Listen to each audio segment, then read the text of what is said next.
సమరం health channel ప్రేక్షకులకు స్వాగతం. మనం డాక్టర్ సమరం గారు రచించినటువంటి వ్యాధులు పచ్చాలు అనే పుస్తకంలో నుండి కిందటి ఎపిసోడ్లో ఛాతీ మధ్యలో నొప్పి ఆయాసం ఉన్నవారిలో ఆహారపు అలవాట్లు ఎలా ఉండాలో తెలుసుకున్నాం కదా. ఈరోజు ఎపిసోడ్లో నడక వల్ల నిజంగానే గుండెకు లాభం చేకూరుతుందా ఈ విషయం గురించి తెలుసుకుందాం. రక్తపోటు, యాంజైనా అనే గుండె నొప్పి, మధుమేహం, స్థూలకాయం ఉన్న వాళ్ళకి నడక ఎంతో ఆరోగ్యాన్ని కలిగిస్తుంది. హార్ట్అటాక్ వచ్చి కోలుకున్న వారికి, బైపాస్ సర్జరీ చేయించుకున్న వాళ్ళకి కూడా నడక ఎంతో ప్రయోజనాన్ని కలిగిస్తుంది. గుండెపోటు వచ్చింది కనుకను, బైపాస్ సర్జరీ చేయించుకున్నాం కనుకను ఇక ఎటువంటి శారీరక శ్రమ చేయకూడదని ఒళ్ళు అలవకుండా జాగ్రత్త పడితే ఆ విశ్రాంతి మరింత ప్రమాదం చేస్తుంది. మరొక హార్ట్అటాక్కి, మరొక బైపాస్ సర్జరీకి దారితీస్తుంది. అందుకని గుండె జబ్బు ఉన్నవాళ్ళు డాక్టర్ చెప్పిన దగ్గర నుంచి నడకని నియమంగా పాటించాలి. గుండె జబ్బు ఉన్నవాళ్ళకి నడక ఒక గొప్ప టానిక్. స్థూలకాయం, మధుమేహం, రక్తపోటు ఉన్నవాళ్ళకి కూడా వ్యాయామం చక్కని ఆరోగ్యాన్ని చేకూరుస్తుంది. వీరు వడివడిగా నడవడమే కాకుండా పరిగెట్టడం, ఈత ఈదడం, రకరకాల ఆటలు ఆడటం అవసరం. వ్యాయామం చేస్తే ఒక వ్యక్తి గాలి పీల్చుకునే శక్తి నిమిషానికి 3.6 లీటర్ల నుంచి 5 లీటర్లకు పెరుగుతుంది. వ్యాయామం వల్ల శరీర కండరాలు శక్తివంతంగా తయారవడమే కాకుండా రక్తం మరింత శుభ్రమవుతుంది. అంతేకాకుండా రక్త ప్రసరణ 2.5 రెట్లు పెరిగి ప్రతి కణానికి ప్రాణవాయువు చక్కగా అందుతుంది. యాంజైనా, గుండె నొప్పి ఉన్నవారికి, గుండెపోటు వచ్చిన వాళ్ళకి రక్తనాళాలు సన్నబడతాయి. అందువల్ల గుండె కండరాలకి రక్త ప్రసారం తగ్గి గుండె శక్తివంతంగా పనిచేయదు. అటువంటి వాళ్ళకి నడక రక్త ప్రసరణని పెంచి ప్రాణవాయువుని తగినంత అందించి గుండె శక్తివంతంగా తయారయ్యేటట్లు చేస్తుంది.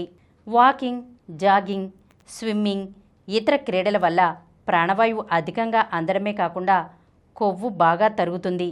అంతేకాకుండా రక్తనాళాల్ని శుభ్రపరిచే బరువైన కొవ్వు మిశ్రిత మాంసకృతులు బాగా వృద్ధి అవుతాయి.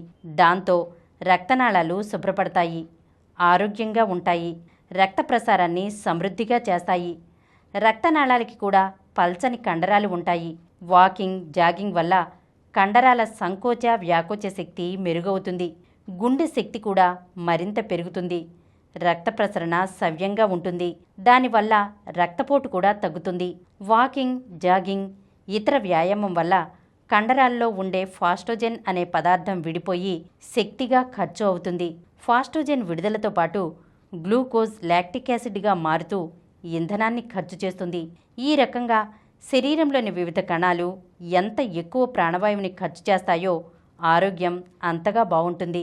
ఒక ప్రక్క ఆరోగ్యం బాగుపడటమే కాకుండా మరొక ప్రక్క స్థూలకాయం తగ్గుతుంది. స్థూలకాయం తగ్గడం వల్ల గుండె పని తేలికవుతుంది, రక్తపోటు తగ్గుతుంది.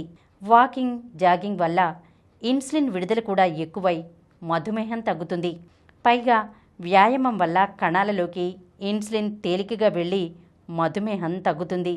ఆరోగ్యానికి నడక మంచి టానిక్. ఈరోజు మనం నడక వల్ల నిజంగానే గుండెకు లాభం చేకూరుతుందా అనే విషయం గురించి తెలుసుకున్నాం కదా. వచ్చే ఎపిసోడ్లో ఒంటికి కొవ్వు ఏ రకంగా హానికరం అనే విషయం గురించి తెలుసుకుందాం. ఈ కార్యక్రమం మీకు ఎంతో నచ్చింది కదా.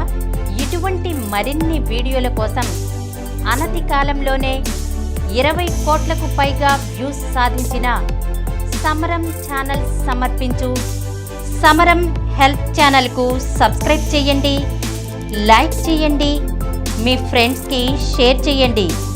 అలాగే ప్రక్కనున్న గంట సింబల్ని ప్రెస్ చేయడం మర్చిపోకండి.